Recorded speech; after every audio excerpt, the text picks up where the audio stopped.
طارق صاحب پہلے تو میں چاہتی ہوں کہ آپ اس پہ رسپانس دیں کہ جو جرنلسٹ کو شہید کیا جا رہا ہے اور اسرائیل اب ایک ایسا ملک بن چکا ہے، ویسے تو صحافیوں کو مختلف ممالک میں مختلف چیلنجز کا سامنا ہوتا ہے، لیکن اسرائیل وہ ملک بن چکا ہے جس نے سب سے زیادہ صحافیوں کو مارا ہے اور قتل کیا ہے اور چن چن کے قتل کیا ہے۔ تو ریسنٹلی بھی ہم نے دیکھا کہ ایک فیمیل جرنلسٹ اور ان کی کولیگز کو اسپیسیفکلی حملہ کیا گیا ان کے اوپر۔ جی دیکھیں، بالکل بطول یہ اسرائیل کے حوالے سے خاص طور پہ یہ چیز واضح ہے کہ اسرائیل جو جرنلسٹ کو وہاں پر شہید کر رہا ہے وہ صرف جو ہے وہ حملے میں شہید نہیں ہو رہے، بلکہ اگر آپ کو فلسطین کے حوالے سے یاد ہو تو وہاں پر پہلے صحافیوں کو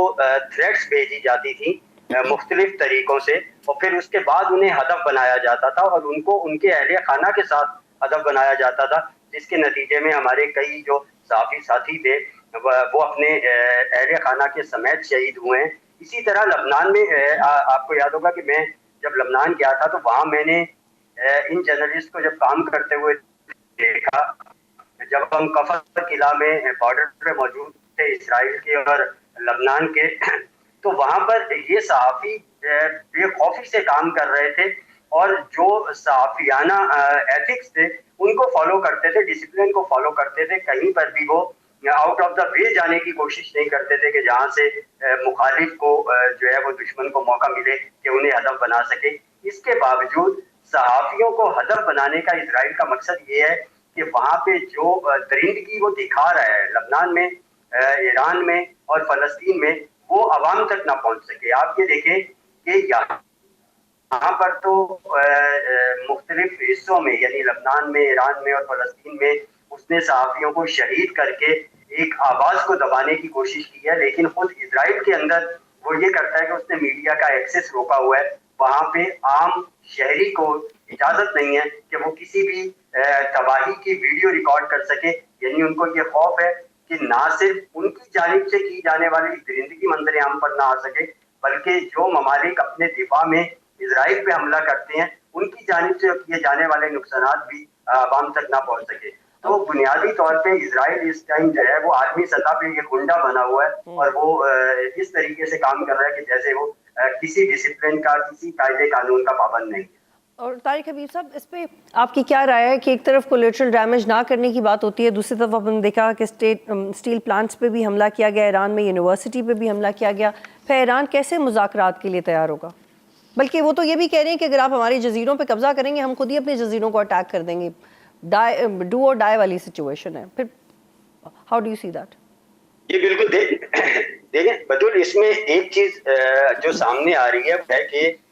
ایران کا اس جنگ میں اپر ہینڈ ہے۔ آپ دیکھیں کہ ایران نے جتنا نقصان، دیکھیں سب سے پہلے تو یہ چیز سمجھنے کی ضرورت ہے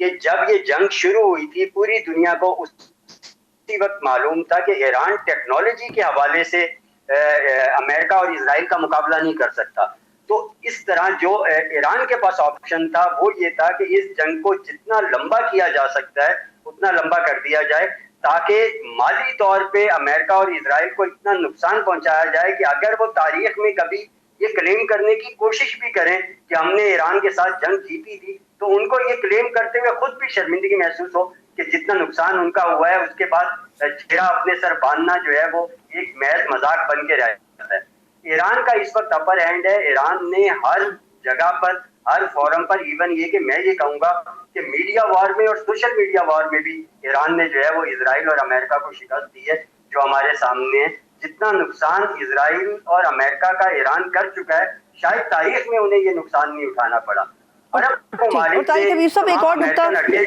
جی، اور طارق حبیب صاحب نہ صرف فائنینشلی اور ڈیفینس وائز نقصان ہوا ہے ایران اور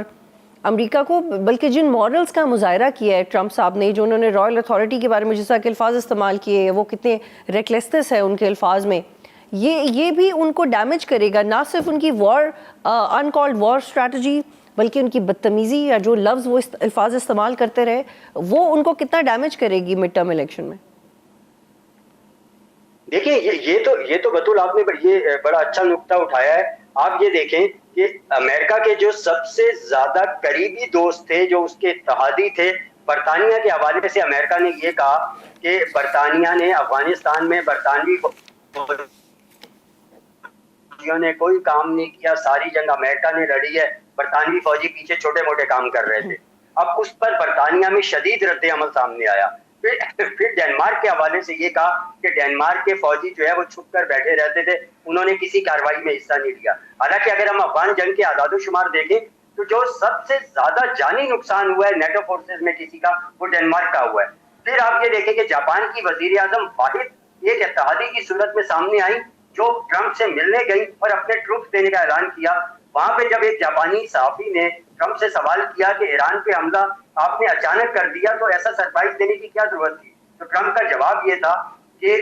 ہمارے امریکہ کے سرپرائزز کو جاپان سے بہتر اور کون سمجھ سکتا ہے. تو اب جو ہے انہوں نے ایم بی کے خلاف اس طرح کا بیان دے دیا. آپ یہ دیکھیں کہ ٹرمپ جو منہ میں آتا ہے وہ بول دیتے ہیں, اس کی وجہ سے ان کے اپنے اتحادی ان سے دور ہو گئے ہیں. کوئی ایک ملک بھی ابنائے ہرمز کو کھلوانے کے لیے اس کا ساتھ دینے کے لیے تیار نہیں ہے. تو یہ بھی اگر ہم دیکھیں تو یہ بھی ایران کی فتح ہے کہ اس نے امریکہ کے اتحادیوں کو امریکہ سے دور کر دی ہے. بالکل. اور طارق حبیب صاحب, فارمر نیشنل سیکورٹی ایڈوائزر موعید یوسف صاحب نے لکھا ہے, وہ بڑی پرٹیننٹ اوپینین ہوتی ہے ان کے اوپر, ایشوز کے اوپر. انہوں نے کہا ہے کہ if no off ramp is found within next week history will write of this Middle East conflict as WW3.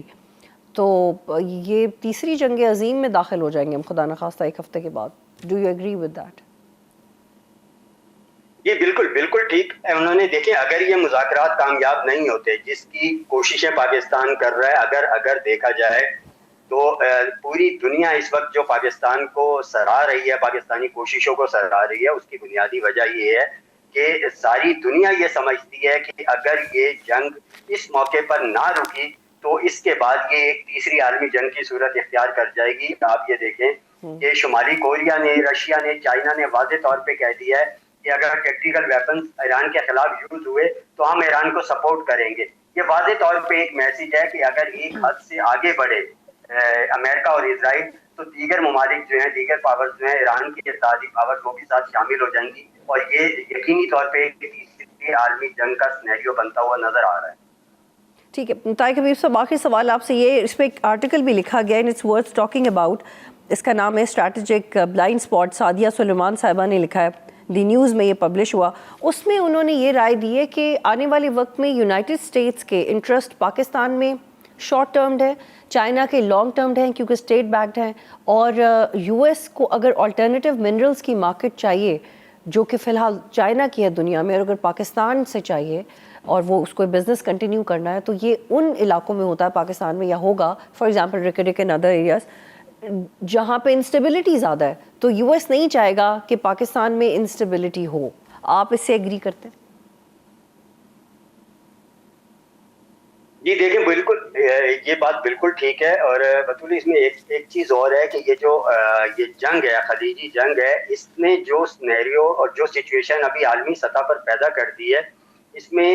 جو ہے وہ ہمیں مستقبل قریب میں ہمیں نئے بلاکس بنتے ہوئے نظر آ رہے ہیں. دنیا ملٹی پولر سسٹم کی طرف جاتی ہوئی ہمیں دکھائی دے رہی ہے. اس میں نئے اتحاد بھی بنیں گے, اور اس کے ساتھ ساتھ جو ہے وہ نئی جو ہے وہ چیزیں بھی سامنے آئیں گی, خاص کر پاکستان کے حوالے سے. اب یہ دنیا دیکھ چکی ہے کہ یہاں پہ اس خطے میں پاکستان کا کردار انتہائی اہم ہے, اور پاکستان کو کسی بھی جگہ پر کردار ادا کرنے کے لیے پاکستان کا اسٹیبل رہنا بہت ضروری ہے. سبسکرائب کریں اور بیل دبائیں تاکہ کوئی خبر رہ نہ جائے.